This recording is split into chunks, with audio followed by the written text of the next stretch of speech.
Alright, I'm gonna put on that I'm live. We're gonna wait for people to come on, okay? Where is the chat?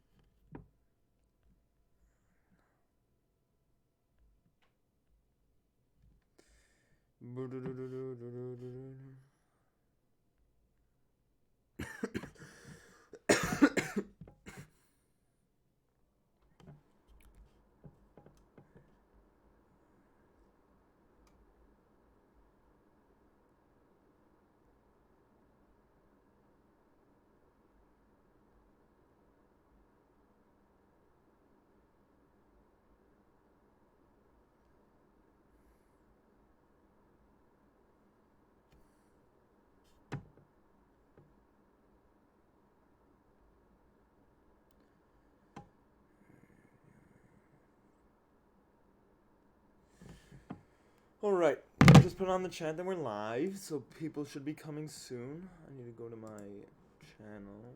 Well, actually, I don't think I do. Hold on. This is the live chat. Hey guys, let me know when. Okay, next I have to, there we go. Now you guys can actually see what is happening, right? I put this on an extremely low latency so that, well, there's not a lot of latency, which makes sense, I guess. No, I don't actually want to see the screen. I actually want to see the live chat. So if we could close everything except for the live chat, that would be perfect.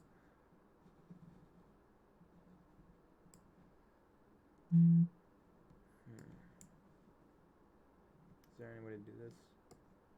I just want the live chat, please.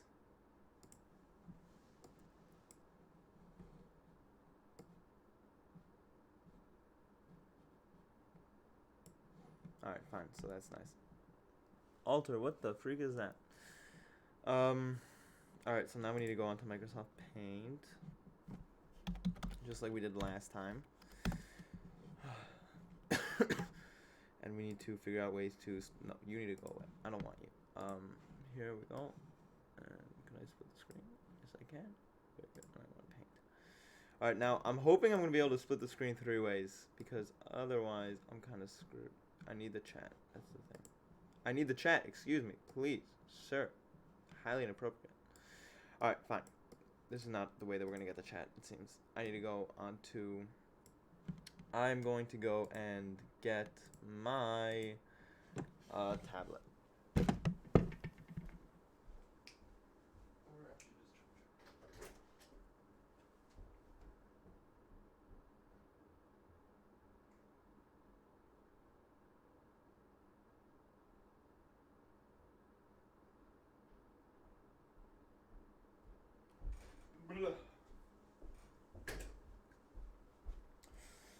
Alright, I'm back. So, here's the deal.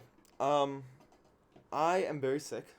Well, not very sick. I'm sick. I don't feel good. So I'm going to try to do this well. I also don't really know Special relatively very well. It's kind of confusing. I feel like only very smart people know it. So unless I have a PhD, I'm not really going to be able to help out that much. And I'm also sick, so that's nice. God has a cruel sense of humor.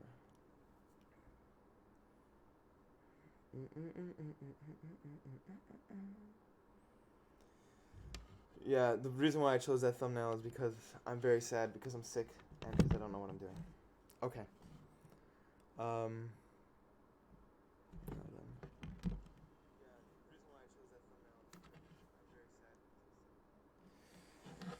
Alright, so I need to wait for Goatman and Luber to get on because I told them that I'm going to be on. In the meantime, I'm going to go and download the review sheet, the physics review sheet. Ezra's here. Awesome. Okay.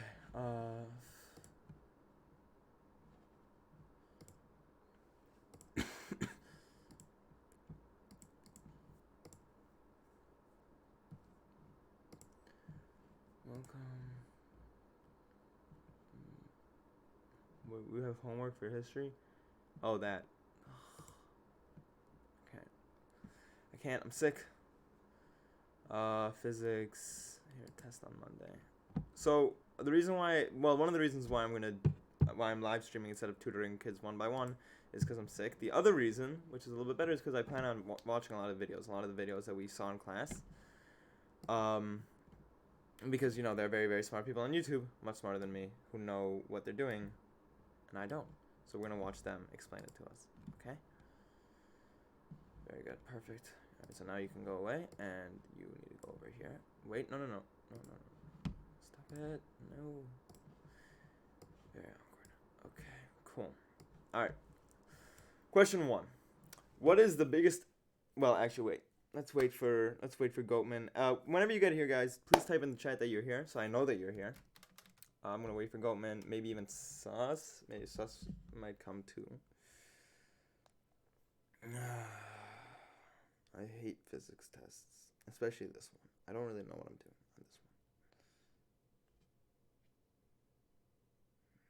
on this one.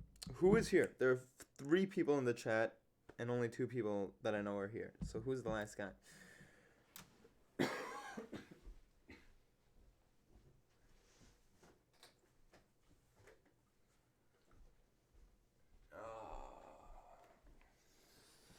Okay. All right.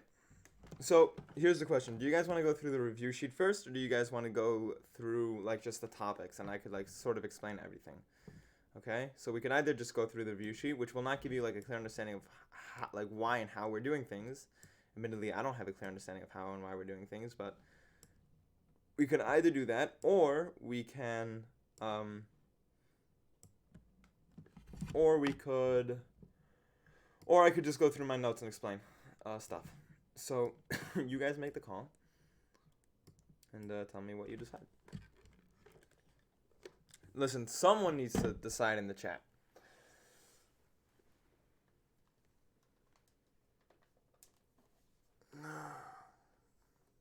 Come on, guys. No one's writing in the chat. Notes. Okay, awesome. Let's do that. All right. Well, I got my notes, and I'll write stuff down on Microsoft Paint as we go along. Now, again, like fair warning, I don't actually know what is happening with special relativity and stuff. So let's start with universal gravitation. Okay, so here's the question. Imagine this is a planet. This is Earth. We've got some continents. That's actually a river. This is Earth. Okay, awesome. So here's the thing. If something's falling, then it will fall down to Earth. But here's the tricky thing. If that thing has a starting velocity, like that way, right? So then it's going to be falling, but by the time it gets to like this place, this line over here, it will actually be like over here, right? Well, no, actually not. It will be like over here, right? Because it had a thing going that way, right? So it's on this place, and now so again it's going to fall down that way, right? But since it still has this velocity over here, by the time it gets to, actually wait, it's hard to draw. So it's still gonna fall. It will fall right to the center of this Earth, so it will be falling like this, right? But by the time it gets to here, since it still has this velocity over here, it will be over here, right? And then that will continue happening for like a lot of time. So it will fall to here. And basically by the time it gets to here now, because we have to think about it like that, it will have moved to here. Right? So this is what Newton realized. It's basically how things orbit. And why is this so, well, a few things to understand is, with regards to gravity, the force of gravity is acting like a centripetal force, right? It's something that's pulling something down to the center. But since this thing has a horizontal velocity, it's sort of flying around Earth, like I just showed. And it keeps flying. But the thing is that even if it has a constant speed, something that you should keep in mind is that it is accelerating. Why? Because velocity is both a direction and a speed. So even if it's going at a constant speed, as you can clearly see, the direction is changing, right? And this is how things orbit. Isn't that so cool? So there we go. That's very cool. Now, so this brings us into a few things. For example, imagine we have Earth again. I'm going to say E because that's Earth. That's actually a terrible way to say Earth. This is Earth. Yay. And then we have the IRS. I'm just going to show that as a capsule with 2 wings, right? And we have a person inside the IRS. That's actually, why am I saying IRS? ISS, the International Space Station. So we discussed this in class. It's really, really quite simple. No, it's definitely not a constant velocity. It might be a constant speed, but it's not a constant velocity because the direction is changing, right? And that's why in all of his questions, they'll be like, if the satellite is orbiting Earth at a constant speed, not constant velocity. They'll never say constant velocity. If he's saying constant velocity, then it's a flaw in the question, right? Okay. So the person inside the International Space Station, this guy, he is experiencing weightlessness. In other words, no gravity is acting upon him. But here's the thing. There is gravity acting upon him. Why? Because the IRS is in orbit around Earth, right? And the only reason why it's in orbit is because there's gravity. Otherwise, it would just fly off into space. So why is he not feeling the effects of Earth's gravity? And the answer is a very simple answer, and it's really quite obvious, is he is. He is falling, but as I just discussed, so is the International Space Station. Why do I keep saying IRS? So is the International Space Station. It's also falling. But since they're falling in tandem, they're both falling, to him, it doesn't seem as if the space station is falling. And this is like the first glimpse we're getting into relativity. The same way I'm sitting down right here, and it feels like I'm not moving, but I'm moving. I'm moving quite fast. Earth is moving. Earth is rotating. It's also orbiting the sun, so I'm clearly moving a lot, but it doesn't feel like I'm moving because it's all relative. It's all a different point of view. And that's the first glimpse we're getting into relativity. But we're going to discuss special relativity later. For now, we're going to stick with gravity. Okay, so back to our case with moon. Here we have our moon. So our moon is accelerating, like I explained, right? Well, we could ask ourselves, okay, first of all, I actually don't need this. We could ask ourselves one simple question. How fast is it accelerating? What is its acceleration rate? Now, since we know that Earth, the G-force on Earth equals 9.8 meters per second squared, I'll just say 10. 10. Oh my god. I hate MS Paint. Actually, I hate drawing with a mouse. Meters per second squared. So we know that the moon is accelerating down to Earth at a rate of 10 meters per second squared. But how did our scientists get that number? Well, there is an equation. Awesome equation. And the equation reads thus. The force of gravity equals G, which is like the gravitational constant of this universe. I call it Newton's constant just because I decided to. And we're going to have to, it's a constant, so we're going to have to equate a number to that, times big M, times little m, because of course there are two masses being involved. There's the planet, and then there's the thing orbiting the planet. So generally, the smaller m is used to describe the smaller mass, and the big M is used to describe the bigger mass, over r squared. In other words, how far they are from each other, okay? Now, this will tell us, so let's equate some numbers to all these stuff, okay? So the big M will be sun's mass, the little m will be moon's mass, and the G will be Newton's gravitational constant. Which, by the way, we have to memorize for the test, I believe. I'm not sure. So let's look up sun's mass in kilograms. It is 1.98, so let's just say 2 times 10 to the 30th. So 2e 30. E just means times 10 to the, times 10 to the. So 2 times 10 to the 30th. So little m is the moon's mass. Now we have to figure that out. Moon's mass in kilograms. What? this the right thing? Yeah, 7.3 times, so 7.3 E22. 7.3 E22. Why isn't the Earth's mass in this equation? The Earth's mass is in this equation. Actually, it's not in the equation for acceleration, because we'll get to there. Because first we want to figure out the force of gravity that the Earth is exhibiting, right? Then we'll figure out the acceleration the moon feels, because, you know, step by step. Don't worry about it. We'll get there. Erase. I need to erase this because it's not in a very nice place. Wait, can I get my pen, please? I'll take you. Thank you. Okay, and now G is, what is G? G is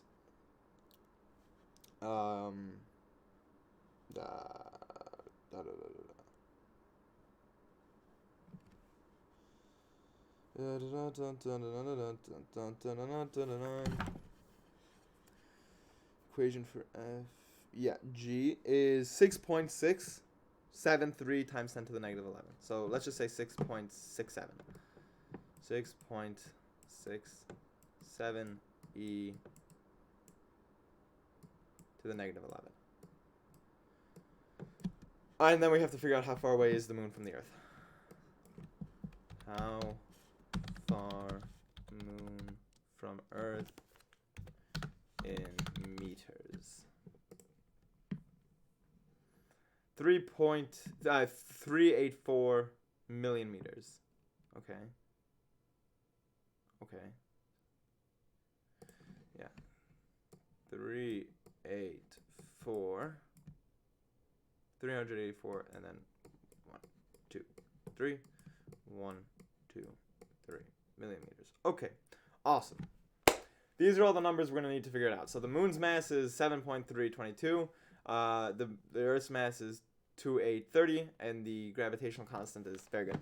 So now, this will tell us how much force is being exerted on the moon. Another way to figure this out, by the way, is Fc, because remember, the force of gravity on the moon is a centrifugal force, so Fc equals mass times velocity squared over r. Right? That's true, right? Is it mass times velocity over r squared? No, I'm right. Okay, awesome. And this will get important later when we start asking ourselves, remember how we talked about the Earth, the moon, and the fact that the moon needs a certain velocity? So if we want to figure out what that velocity is, we will use this equation, and we'll get there in a second. But for now, let's figure out what the force of the Earth on the moon is. So let's plug in these numbers. And I got my calculator. You did the same mass. You did the sun's mass. Wait, what? What's happening? What are you trying to figure out? Why is it?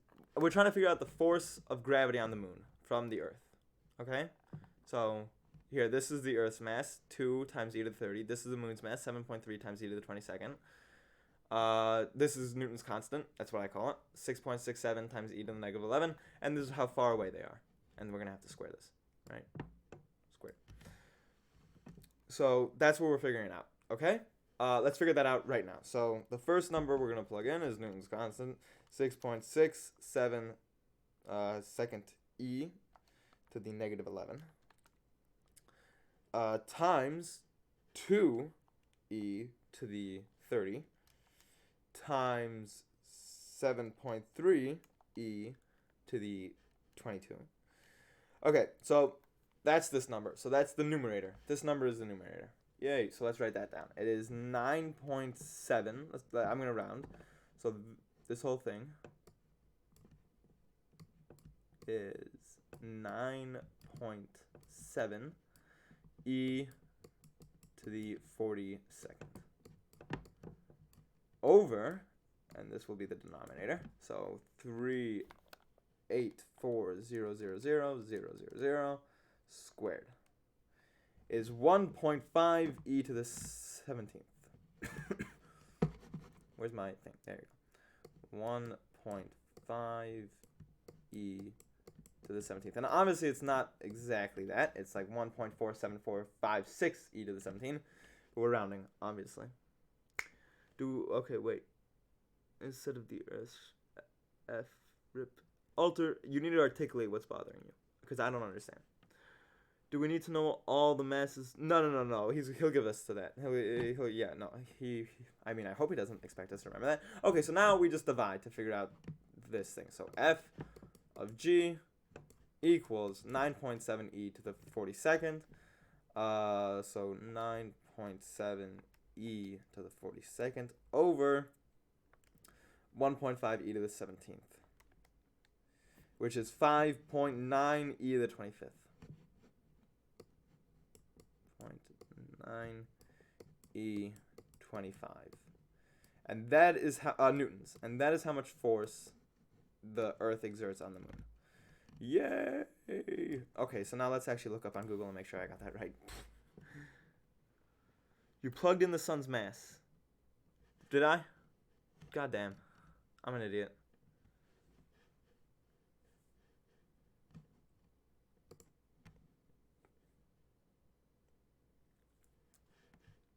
Shoot. All right, very good. So anyway, in that way is the way we would figure that out. No, I have to make a new thing. That is how one would figure it out if one were not an idiot like me. Okay. So now that we understand that equation is a thing, even though I completely screwed up like an idiot because I'm an idiot, G m over r squared.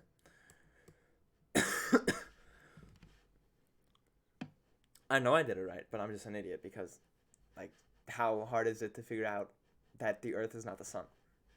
Anyway, so now that we know that this equation, this wonderful equation is a thing, we could figure out how much acceleration the Earth or the sun or any large mass exerts on anything. How do we do that? Well, let's think about it. The force of gravity equals this. And what do all forces equal? All forces equal ma. So another way of writing this is ma equals g m over r squared.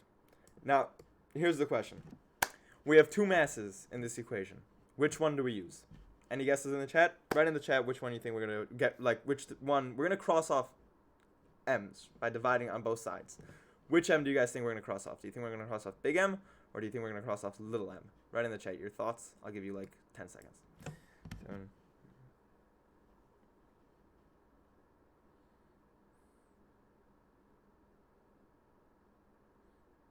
You know, I'm supposed to do an SAT practice test today, but one, I have to do this, and second, I feel like crap, so I'm not going to do it. Alright, you guys have had your time. I can only assume that it's the time delay, or you guys are just not interested, which I understand. Alright, so the answer is we're going to cross off the little m, and I'll try to articulate this, but I'm not sure if I'm going to be able to. Here. Imagine you're trying to figure out how much something weighs in newtons. Well, how are we going to do that? We're going to do F equals ma, right? And let's say the guy's mass is like 30 kilograms, right? Now notice how the guy's mass is 30 kilograms, not the Earth's mass is 30 kilograms. So in other words, the big M is Earth, right? And the little m is the guy or the moon. So just think about it. The guy, like when I say the guy's mass is 30 kilograms, that makes sense to you. So recognize that we're crossing off the little m and not the big M, right? So we're going to cross off this m and this m. And we're going to be left with the acceleration due to Earth, due to like the sun or anything, equals g times big M over r squared, right? Now here's what is very interesting about this. Right now we're trying to figure out how to calculate how much an object accelerates other objects due to gravity. So we have this equation, the force of gravity equals g times big M times little m over r squared, right? And the big M is the big thing, like the Earth or the sun. The little m is the small thing, like the satellite or the moon. Or if it's the sun and the Earth, it's the Earth. Like the little m is the Earth in the case of the sun, whatever. So in order to figure out, what the acceleration is, we could take this f and we could break it up into ma, right? And then we have to cross off some m's. Which m are we going to cross off? We're going to cross off little m. And I tried to show why that's true. Because imagine you have imagine you're trying to calculate the weight of something, so F equals ma. And I would tell you that we're trying to calculate the weight of something in newtons, and the something is 30 kilograms.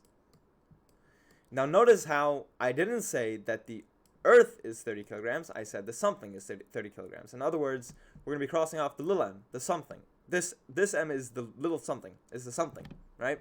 So we're crossing off the somethings, and we're going to be left with the bigger thing, the Earth or the sun or whatever. And then you're going to, once you cross this off, you're going to be left with the acceleration equals gm over r squared. Now what is beautiful about this specific equation? It shows you that it doesn't matter how much mass the little thing is, it will accelerate at the same rate, which is something we know. All things on Earth, no matter how much they weigh, accelerate at 9.8 meters per second squared, right? You know, if you drop a heavy thing and a lighter thing in a vacuum, they'll fall at the same time, right? Because they're accelerating down at the same time.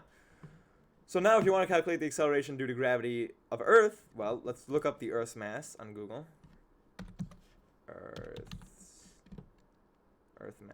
mass in kilograms is 5.9, so let's just say 6 times 10 to the 24th, right? So here, so let's write this down. G m over r squared. Wait.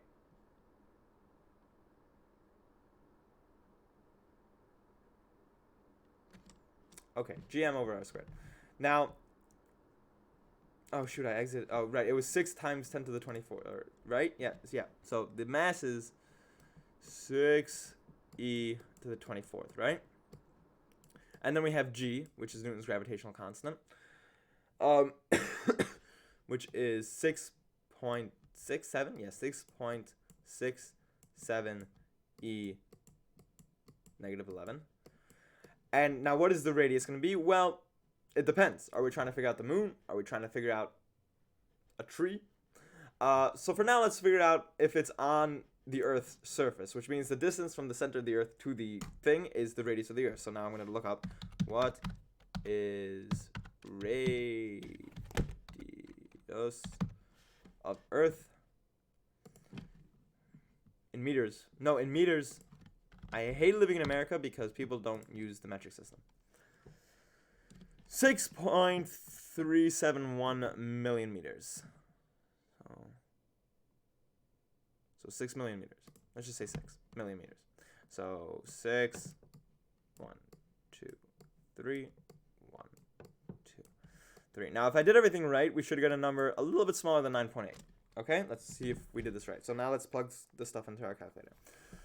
6.67 times e to the negative 11. Well, 6.67 e to the negative 11 times 6 e to the 24. Okay, equals 4.002 e to the 14. So let's write that down. 4 e to the 14 over 6 million squared. 6, 1, 2, 3, 1, 2, 3 squared is 3.6 e to the 13. 3.6 e to the 13. Ooh, I think I did something wrong. No, I didn't do something wrong. Yay. All right, so essentially what this is, well, we could cross off the e to the 13. We could cross off the e to the 14, and we're going to be left with 4 e to the 1, which is the same thing as saying 4 times 10 to the 1, which is the same thing as saying 40. So we're gonna cross that off, and we're gonna cross this off, and we'll be left with 40 over 3.6. Right? Everyone follow? Awesome. And now we just do that. So 40 divided by 3.6 is 11.1. So we got pretty close. And why did we get a bigger number? The reason why we got a bigger number was because what is happening? Where are we going? Why is okay. That was weird. Oh wow. Okay, yeah, I thought that was gonna be a lot less dramatic. There. All right. So why was that a bigger number? Why was that like 11.111? Because the radius of the Earth is not actually 6 million. It's actually like 6,300,000 something, and that's why. So if we put in the exact numbers, we would get the exact answer. Ideally, we got the answer. Isn't that cool? So Everyone write in, well, not everyone. Oh, wow, the voice cracked. Write in the chat if you don't understand. Because if you don't understand, I'll go through it again, and I'll try and say it differently. I think that the biggest thing, it's so funny. Like, people understand things when they're said differently. Like, different people understand things differently. Yeah, you know what? Now that I'm thinking about it, that wasn't actually that more interesting of a statement. People understand things differently. That's actually a pretty obvious statement. I'm an idiot, if you can't tell. Alright, so I'm assuming, like, no one's writing in the chat. Where am I? Oh, wow. Oh, wow, the latency on the stream is huge. Why is the latency on the stream so big? Oh, no, never mind. It's not that big. Got it, got it. Everyone's got it. Yay! Alright. I hope that, like... No, I don't want to save. Cancel. New. Don't save. Okay. Next, let's figure out... And this is actually pretty cool, I think. Let's figure out how fast something needs to go in order to stay in orbit, right? So, remember, f of g equals g m over r squared, right? Now, remember, the force of gravity is a centripetal force, right? We've got the Earth, and then we've got, like, the moon, and the moon is orbiting around the Earth. The Earth is acting as a center force for the moon, right? And so this is Fg, otherwise known as Fc. And Fc,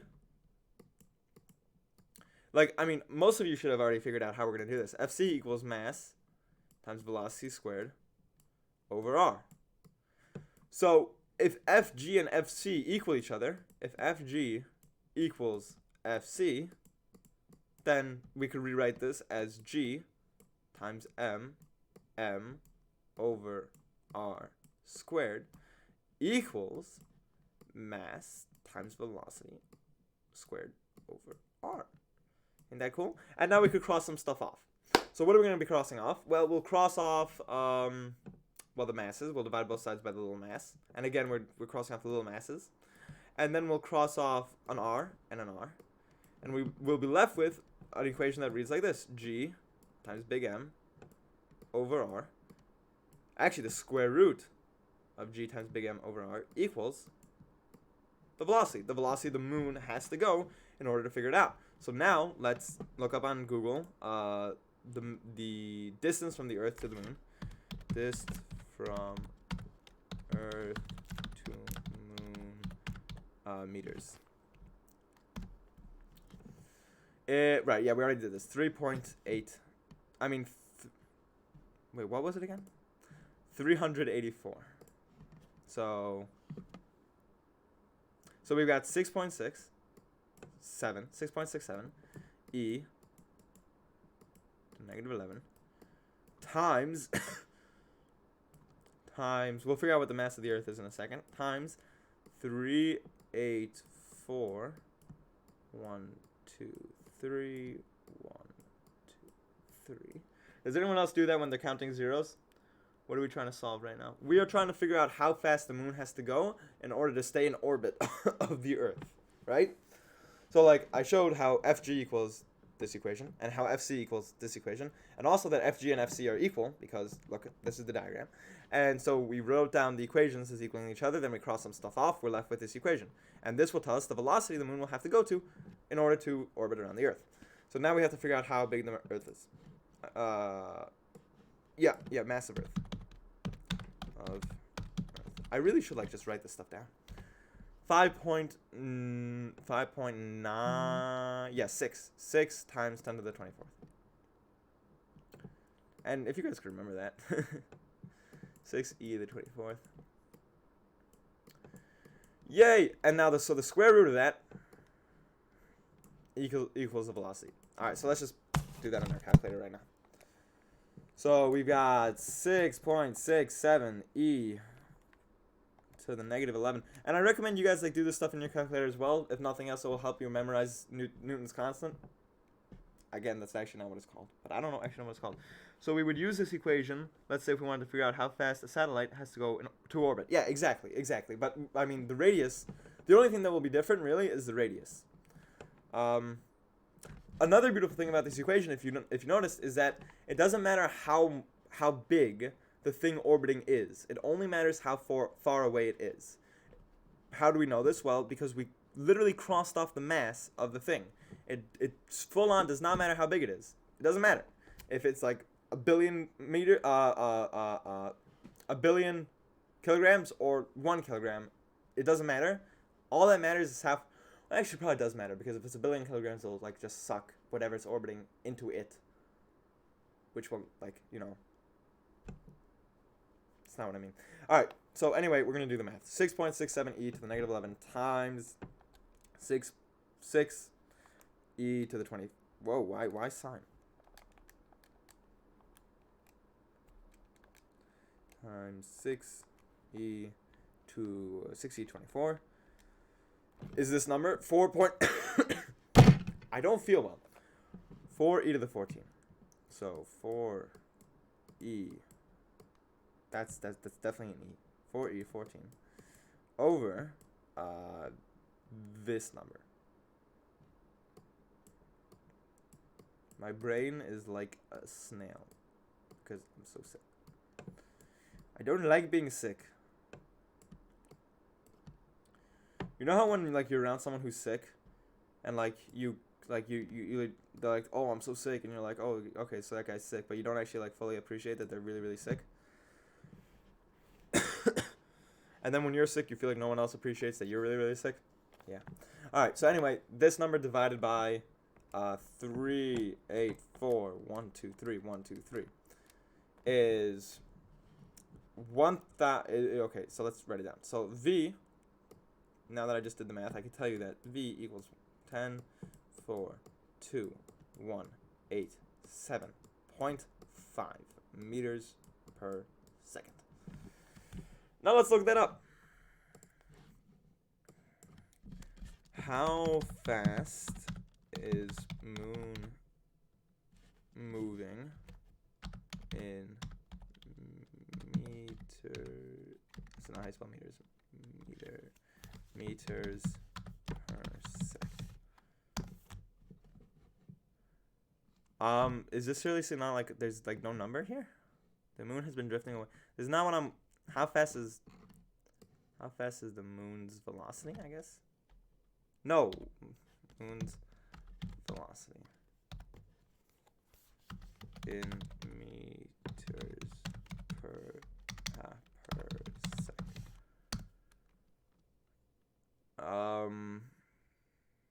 No, that's not what I'm trying to figure out either. How fast is the moon going? In meters. In meters per second. 1,000 meters per second. Okay. Is that what we got? 1, 2, 3. 1, 2, 3. Hey, that's what. No, that's not what we got. Seriously? I got a much bigger number. They got 1,000 meters per second? Seriously?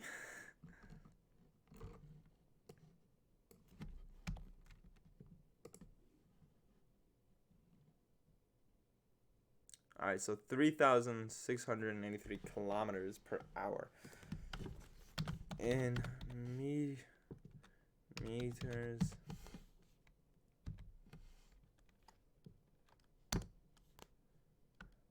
The moon orbits Earth at a rate of.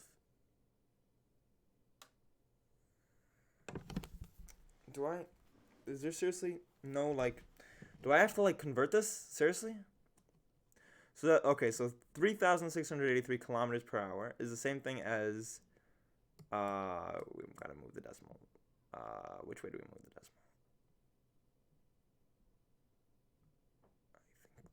Yeah, so that's the same thing as saying, oh, wow, a lot. All right, let's convert this to seconds first. 3,683 divided by 60. Divided by 60. Times 1,000. Hey, you know, legit, it's legit orbiting at a rate of 1,000 meters per second, which is not what we got. So I clearly did something wrong somewhere. All right, we have to square root it. Jesus. Right, okay, fine. So the square root of 1042187.5. Hey! Okay, so here, look. The number Google said was 1023.0. Just to solidify that. The number we got was 1020.8. So that's pretty good. There we go. So the equation works. Yo, that's crazy. Isn't that crazy? I think that's crazy. All right, so everyone understand that? Write in the chat if you don't, please, so that I know if I can move on. A lot of stuff on the test. And we haven't even gotten to special relativity yet. I'm not even going to say special relativity. We're just going to watch videos. Seriously. Like, there's a reason why Rabbi First only showed us videos. You know what the reason is? He didn't know it either. So, why do you think I know it? That's the question. I'm going to turn on the light. It's very dark.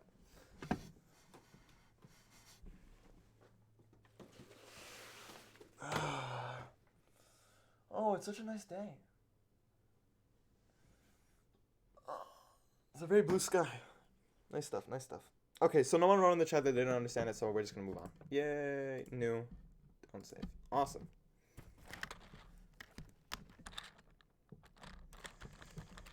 Whew.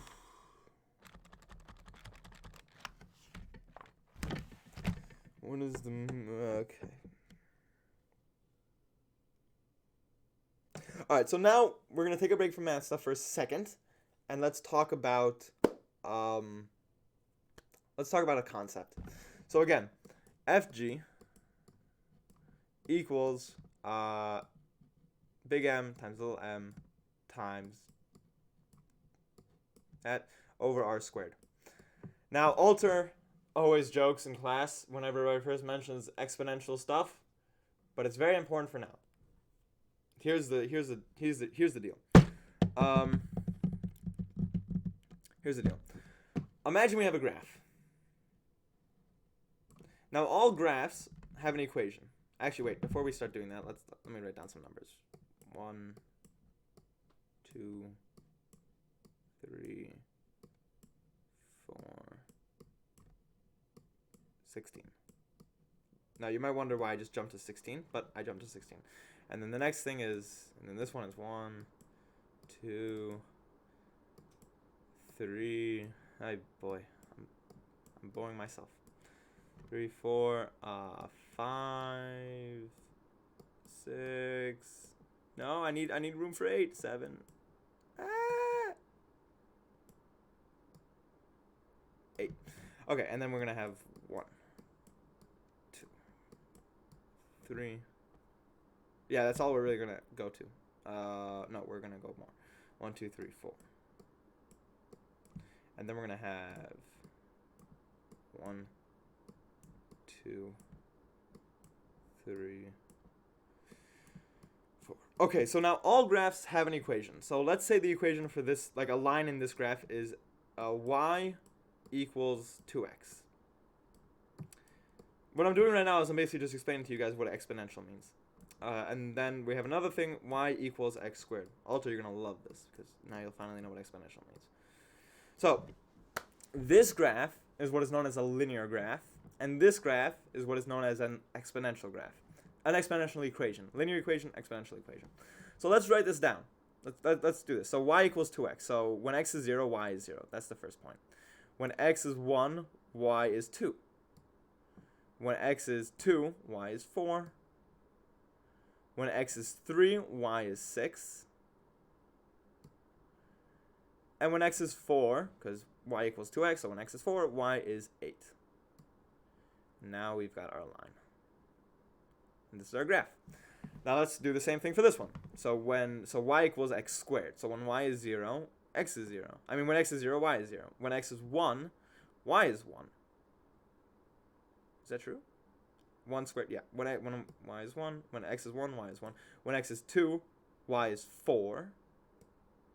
When x is 3, y is 9. Let's shove a 9 in there. When x is 3, y is 9. And when x is 4, y is 16. So I mean, that's a terrible way to draw the graph. I need more room. Hold on. I'm going to do this again, but with more room. Shoot.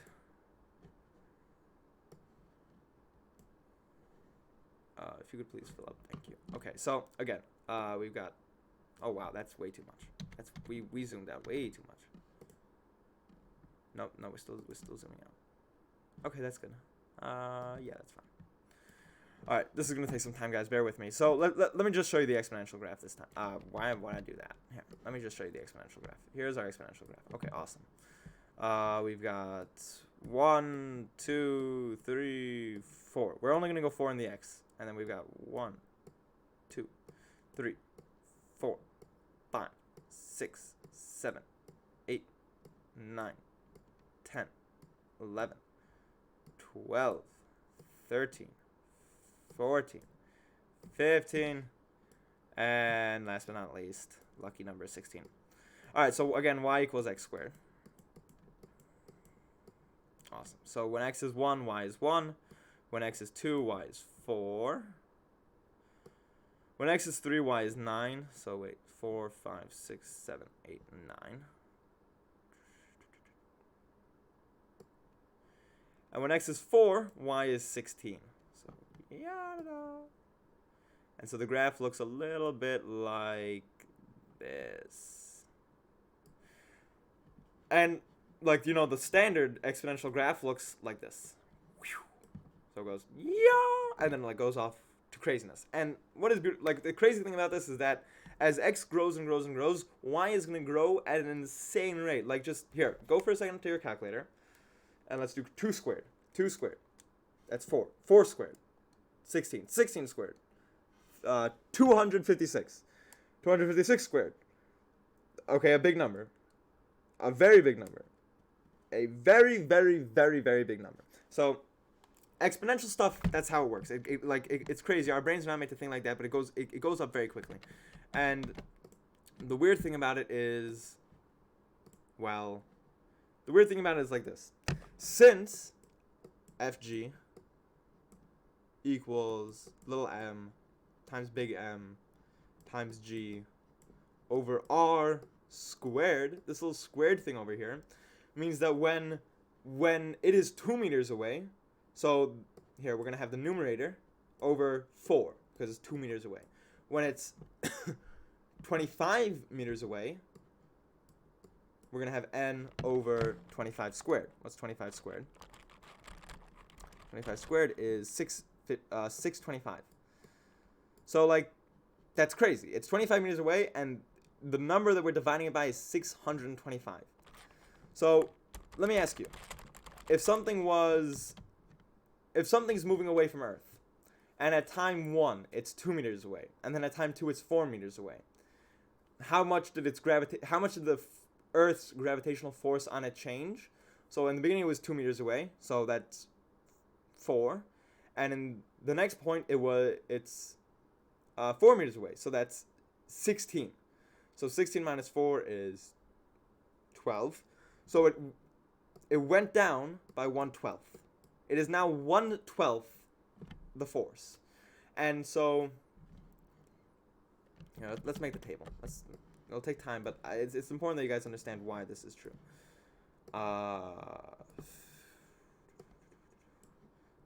Distance, time, and FG.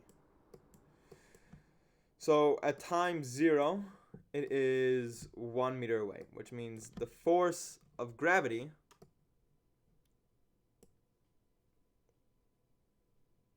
is like the numerator, the number on top, over 1. It's just a number on top. 1 meter away. At time 1, it is, let's say, 2 meters away. And so the force of gravity is n over 4 because it's the distance squared. At time 2, it is, let's say, 4 meters away. And so the force of gravity is n over 16. And then at time 3, and this is really what's going to knock it into you, I think, it is 8 meters away. And what's 8 squared is 64. So it's n over 64. And you see this number is increasing at a much bigger rate than the distance, right? And then at time 4, let's say it's 10 meters away. Again, we're moving away in the same level, like 2 meters away each second, but the force of gravity is going down a ton, right? So 10 squared is 100, right? And it's going down because we're taking this number and we're dividing it by 100, and that's what the force of gravity is. So you see that the force, as you move away from an object, the force of gravity from that object onto you goes down exponentially. That's the best I can say it, right? So hope you understand that.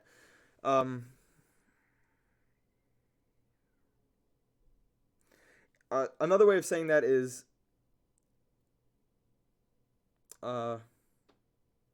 if it's 2 times as far away as it was in the beginning, the force of gravity is 1/4 of the original strength, right? So it started at this, and then it went 2 times, so it's 1/4. You see the number?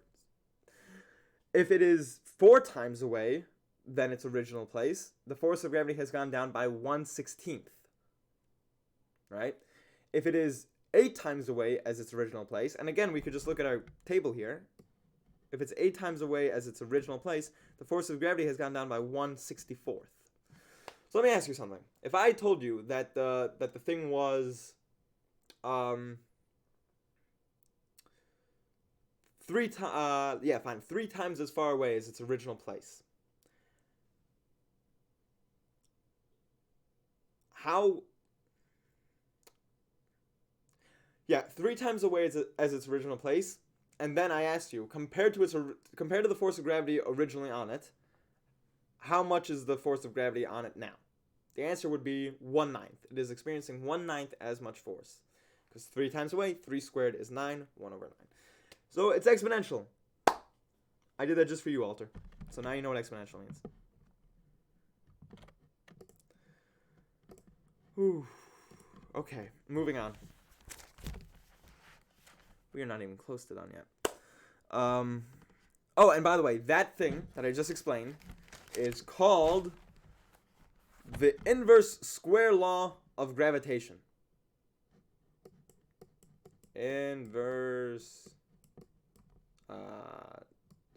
This is the symbol for square. Square law of G. Why is it the inverse square law? Well, it's distance squared, but the inverse of that. The inverse of r squared is 1/r².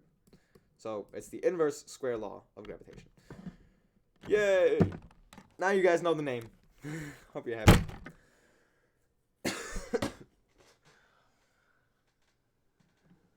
Oh my god. I'm so sick. I don't like it. Okay. No.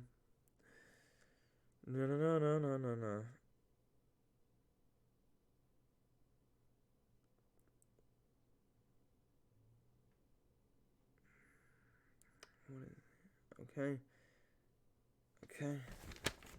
All right. We did a lot of stuff now. Believe it or not.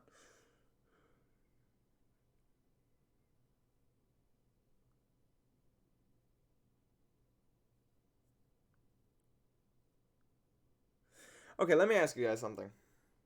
There is such thing as geosynchronous orbit. I can't write it down on the thing because the thing I'm using is 2D, and I need to explain this in 3D.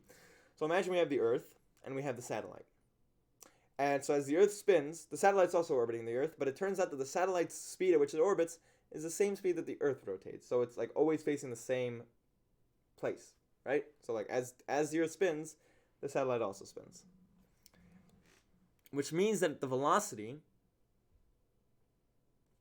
or rather its period, has to be equal to the Earth's period. In other words, it's making one full rotation every 24 hours. So the question I could ask you, and that you will have to figure out on the test probably, is how high up does something go in order for it to stay in geosynchronous orbit? Okay? So there are a few things we're going to need to talk about. Remember velocity equals the square root of g m over r squared. I showed you guys why that was true a while ago. The next thing you have to keep in mind is that velocity, when it comes to circular motion, if you remember, velocity equals 2 pi r, and the radius is how far away it is from the center of whatever it's rotating, 2 pi r over period. It's time. The amount of time it takes it to go around the thing. So these are the two things we have to keep in mind. Why did I put an arrow there? Oh, I'm such an idiot. And velocity equals 2 pi r over period. Okay, these are the two things you have to keep in mind. So what is the r? Well, the r, believe it or not, is the same as this r over here. Because the distance from the satellite, from the satellite to the center of the Earth is this distance over here, and this distance over here is the same thing. So we know that these two are the same, right? And this is actually what we're trying to figure out, right? We need to figure out so we know what the period is. The period is 24 hours because it's going around the Earth at the same, it's making one full rotation every 24 hours, right? Okay, so if that's true, then, and we know that the velocity is the same thing, so we could write something that looks like this. 2 pi r over 24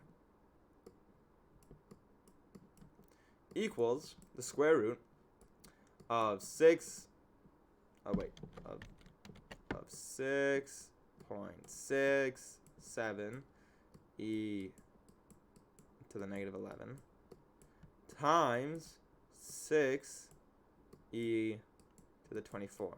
I'm writing e to the 24 because I remember that the Earth's mass is e to the 24. This is supposed to be a times. It's supposed to be a times. There we go. Over period, which is 24 hours? Yeah, 24 hours, which is the same thing as saying 86,400 seconds. Okay?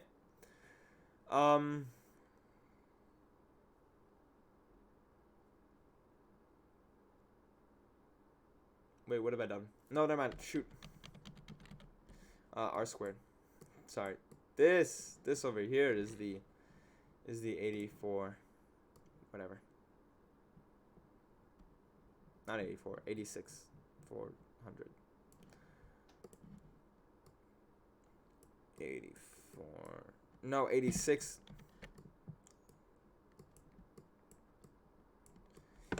All right. Okay, so now we do some algebra, right?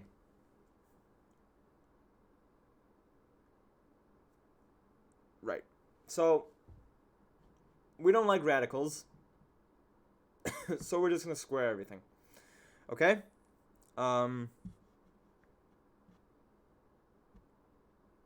Yeah, okay.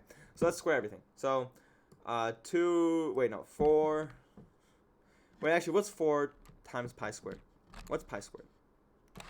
Pi squared times 4 is 39.5. Alright, so 39.5 r squared over, what's 86400 squared? Squaring things is weird. We end up with like massive numbers. 7, 4, 6, 4, 9, 6, 0, 0, 0, 0 equals, and then let's do this. So 6.67 e to the negative 11 times 6 e to the 24, which is 4 e to the 14, 4e14 over r squared. And again, what we're trying to figure out right now is r squared. And remember, going back to the original problem that we're trying to figure out, how high up does something need to go in order to stay in geosynchronous orbit? And geosynchronous orbit is when it orbits the Earth every 24 hours. That's what that means. Which is why I was able to use this t over here to get 24 hours, which is why over here we have this number. This is 24 hours. Okay, wait, you know what? That's just going to make things more confusing. I'll do that over here. 24 HR. Right? And then we were able to put these together, and then we did that, and then we did that, and we ended up with this whole thing. So now we could do some algebra, which is always wonderful. Okay. How am I going to do this?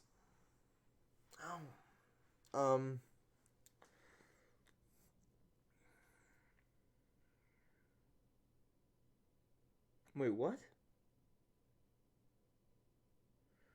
Hold on, give me a second. I think I might have made a mistake.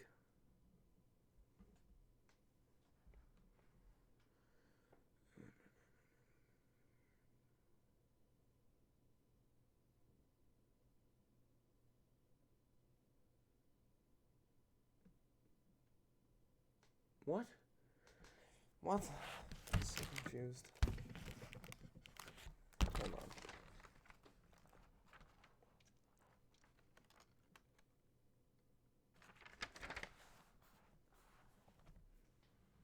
Right. Yeah, this is not supposed to be squared. This is just normal r, right? I'm an idiot. Okay, so that's not squared, which means that this is not squared either. That was the big issue. Okay. So now we times both sides by r to get rid of this new denominator. And we end up with r to the third times, and I'm allowed to do this because fractions, times 39.5 over 7 4. Let's do that right now. 39.5 over. Okay, yeah, 39.5 over 7 4 6 4 9 6 0 0 0 0 is 5.3 e to the negative 9. So times 5.3 e negative 9. Wow, that's a weird 9. Equals 4 e 14. All right, so now we just divide both sides by 5.3 e to the negative 9. So 4 e to the, what, 19? 14? 14. Divided by 5.3 e negative 9 is, so r to the third equals 7.5 e to the 22nd. And so now we have to figure out the cube root of 7.5 e to the 22nd. So 7.5 e to the 22nd raised to the 1 over 3, which is the same thing as cube rooting something, equals, so the radius needs to be r equals 4217163. Now, an important thing to keep in mind is that this radius, oh wow, this radius is talking about the distance from the center of the Earth to the satellite. We don't want that. We want the distance from the surface of the Earth to the satellite in order to figure out how high up it needs to go. So we're going to subtract the radius of the Earth from that. As long as I did everything right, which I've got to be honest, guys, I'm not 100% sure I did. But hey, whatever. I think I did everything right. Yeah, so anyway, we have to subtract the radius of the Earth from this big number over here. So let's look up what the radius of the Earth is. What is R of Earth in meters?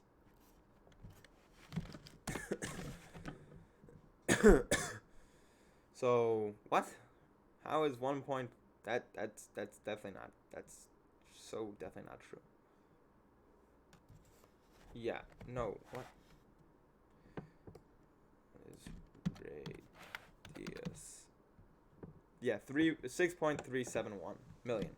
So let's do that. So here, 3671. What? Google. 6371 million. No. Yeah. Yeah. Okay. So 6,300,070. 6,371,000 meters. Okay. Minus our big number down here, right? Which is 4,217,1633. Oh shoot! What have I done? I screwed up. Yeah, no, we have to do it the other way around. I'm sorry. 4,217,1633 minus 6,371,1230 is 35. Yeah, okay, I did something wrong because the answer I have in my notebook is wrong. Is the different answer. Damn it. God damn it. God, it's so bloody difficult. All right. Give me a second, guys. I'm gonna do the math again. Give me a second. I'm gonna do the math again from when we. God, Jesus. Why is my life so hard? Okay. Okay. Let's do this again. Don't save. Jeez.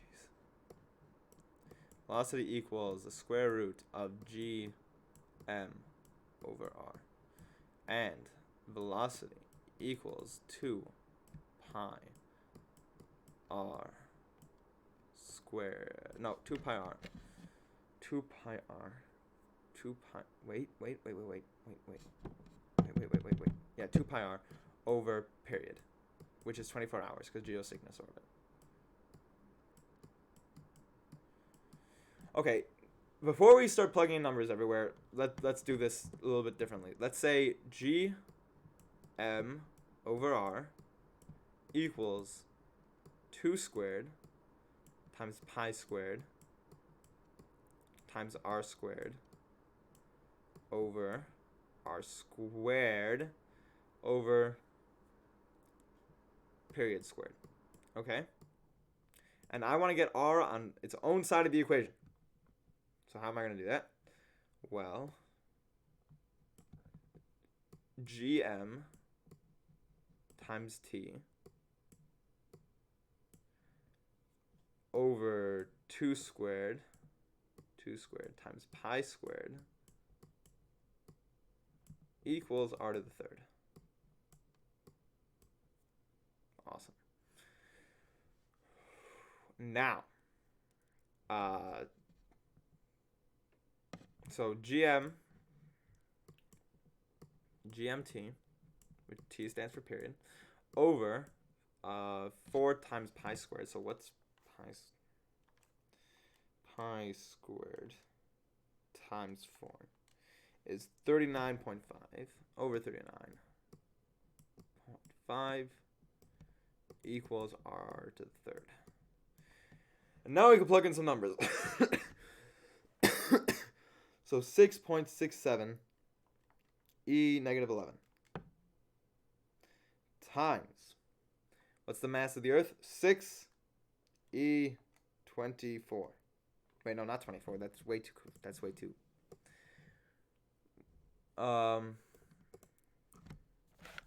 What is mass of Earth?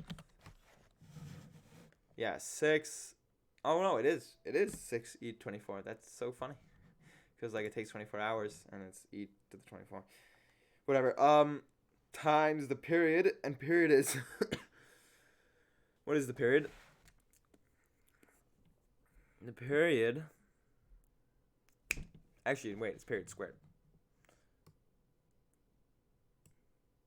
times, so the period is 86400, right? Let's just look it up just to be safe, okay? What is period? No, how? That's such a bad one. What? Oh God. How many seconds in a day?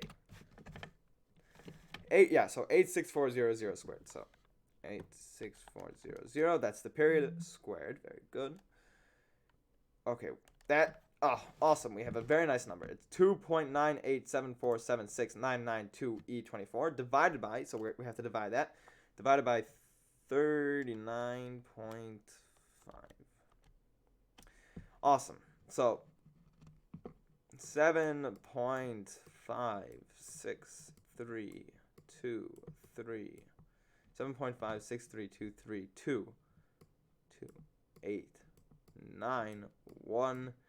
e to the 22nd equals r cubed. So now we have to find the cube root. So we raise that to the 1/3. Yeah, I got that one. We raise that to the 1/3. And we get this number. We get 4. Is that the number I got originally? I think that's the right number I got originally. 4289818. That is how high up something has to go in order to stay in orbit. In order to stay in geosynchronous orbit. 0.8 meters. So I guess I covered it down in my notes wrong, but this is the number. Let's look it up on Google.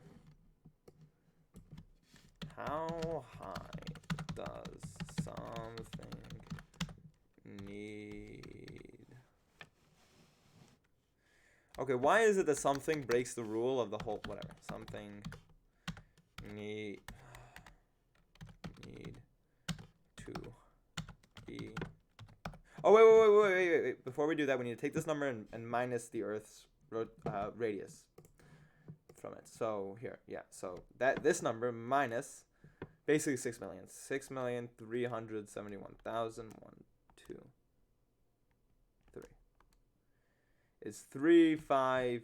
Yeah. So it's 3591881.8. This is the number, which is still not the number I have in my notes, which really sucks because that would have been very nice. You need to stay in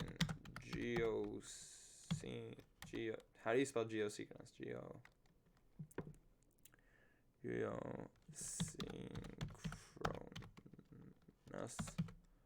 Geosynchronous orbit. Come on, Google. Hey, that's the number we got. I think. I hope. 35786. 35. It's not the number we got.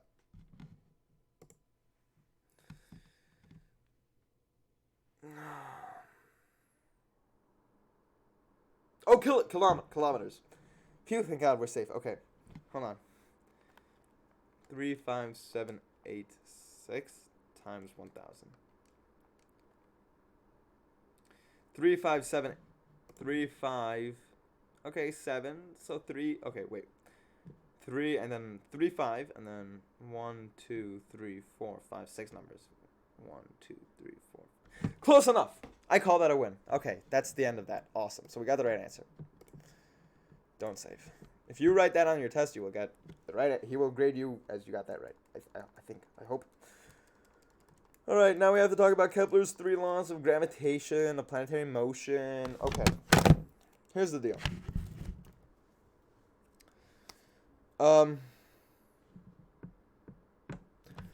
There's something in math known as an ellipse. What is an ellipse? It is a squashed circle. So Imagine for a second that this is a perfect circle. It's not a perfect circle, but imagine it's a perfect circle. An ellipse would look like... well, actually, kind of like that. And so, basically, ellipses have two focal points. And they're fake, they could really be whatever you want. The point is that the distance from one focal point, like, so that, if you look at any point on the ellipse, then this line, the length of this line plus the length of this line, equals a certain number, equals, let's say, x. And the beautiful thing is, if we look at a different point, if, say, we look at this point, here, this is point 1, this is point 2. If we look at a different point, the distance from, like, so this line's length plus this line's length will also equal x. Okay? So that's the thing of an ellipse. Very good. So all orbits are not actually circles. They're ellipses. With the sun, or like the star, at one focal point, and like if it's the moon, the Earth is at one focal point, and there's another random focal point where like it's just random. Like, it's not just random, but there's nothing there. In reality, there is something there, because the second focal point is like here. This is one focal point. The second focal point is like here. It's actually still inside the sun, but there are two focal points, and that's what makes the ellipse an ellipse. So why exactly is it an ellipse and it's not a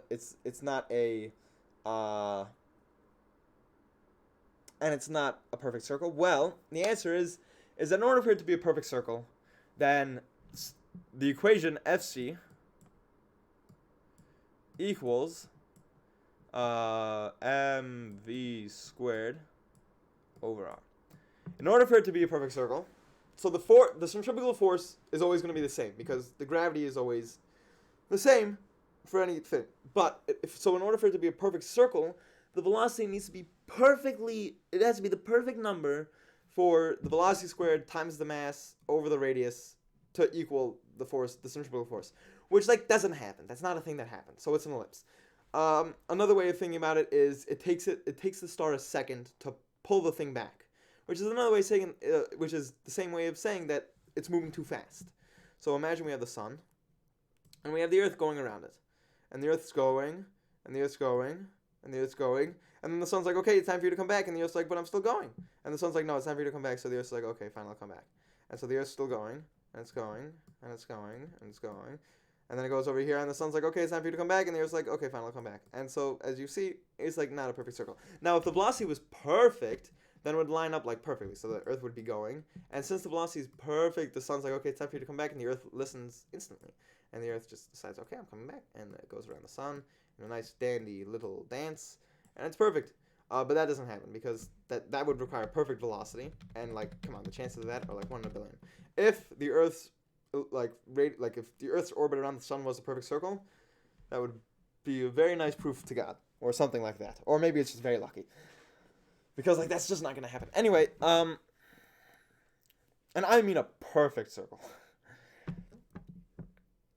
All right, so that's Kepler's first law. The first law is that planetary motion is not actually a circle; it's actually an ellipse, because it's hard to figure out the actual thing. Kepler's second law, it's hard for like the planet to be in perfect velocity. Kepler's second law is here. Let's say this is the sun, and then we have the Earth, the Earth's orbit around the sun, and so let's just show the Earth as a point. So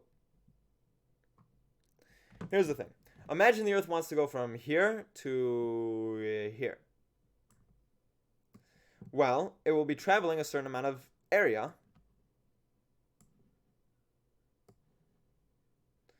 It will be traveling a certain amount of area in a certain amount of time. Actually, the Earth's orbit looks a little bit more like this, believe it or not.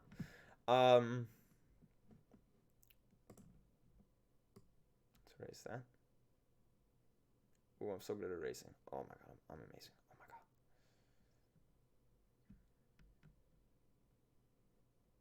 Oh my god, this eraser freaking sucks. Why can't I have a bigger eraser? Why can't I have a legit eraser that doesn't just erase like one line? Okay, so the Earth wants to go from here to here, and it will cover a certain amount of area 1, in time, in a certain amount of time. So let's just call that time 1. Now, here's the thing. If the Earth was, say, over here, and it wanted to go to here,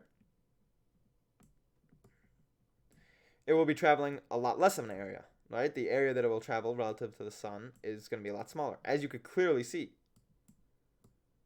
Even though it's going the same distance, basically, but the area is a lot smaller. But Kepler's second law states that equal areas are swept out in equal times. In other words, here, this is time 2.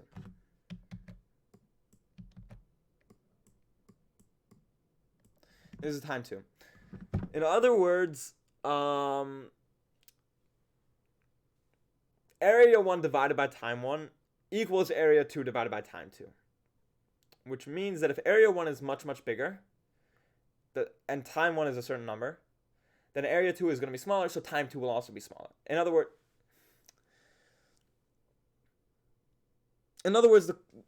the smaller the area you're traveling... How do I say this? Oh, God. Jesus. It's so hard to say. Here, you know what? Let's find... This is when I start to need YouTube. And, because there are people on YouTube that will explain this better than me. Crash course... Kepler's...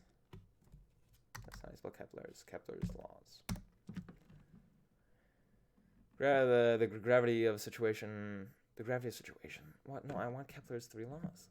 Fine, let's go here. High school physics. Don't miss a moment. Live TV from 70+ channels. We're gonna watch this, okay? YouTube TV. Start streaming now. Yeah, those prices are good for today only.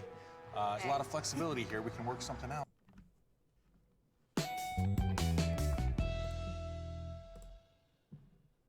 And welcome to High School Physics Explained, and today I want Oh, to wow, talk wow, about wow, Johannes okay. Kepler. First of all, you're very quiet.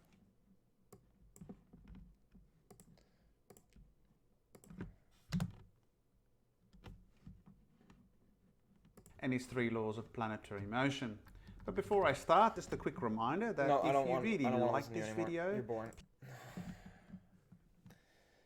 Oh boy. How do I figure this out? How do I explain this? Okay, here's the deal. Kepler's second law is equal areas are covered in equal times, in equal t.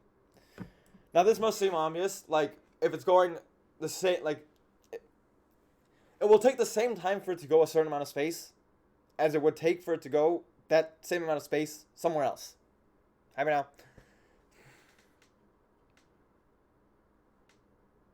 Here, in other words,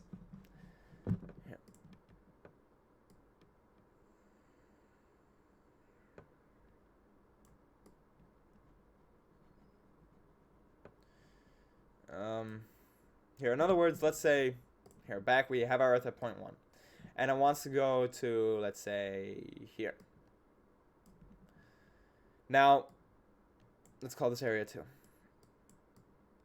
Now, area 2 and area 1 are equal. They're equal because area 2, it's much closer to the sun, than area 1 is. So even though it's wider, it's also shorter, as opposed to this, which is a lot longer, but a lot more narrow. Okay? So they're equal. Area A1 and A2 are equal. Which means that T1, here, let's say it takes a time 2, which means that T1 and T2 will be equal. Even though the Earth traveled a lot more. Look at how much it traveled, as opposed to this. This is a lot smaller, right? So even though it traveled a lot longer, since the area is a lot smaller, since the area is the same, the time takes the same. And that brings us to the second law, which is the closer you are to the Earth, the faster the closer you are to the sun, the faster the Earth is moving. Why? Because the sun is accelerating it. Since it's a lot closer, the sun is accelerating it a lot more because, we have, again, the acceleration equals gm over r squared. So, the closer you are, the smaller this number is. And, it's a lot smaller because, again, exponential. So it gets a lot smaller, which is why this makes sense. Kepler's 3 laws are done. Great. Hopefully you understood. If you didn't, write in the chat. I mean, Noah's actually here. which is funny. I guess maybe they'll come on later again. All right. Actually, you know what? Now we're going to get to special relativity, which I don't really understand very well. So since no one's here, I'm just going to end the stream right now. Thanks for watching, those of you who did. And I hope you do very well on your test. I'm going to end the stream right now because I feel like crap. And I really just, not happy right now. Because, yeah. Let's look back at the live thing. We're going to cancel the stream. Live. Okay. We are ending the stream. Bye, guys. Yes, I want to end the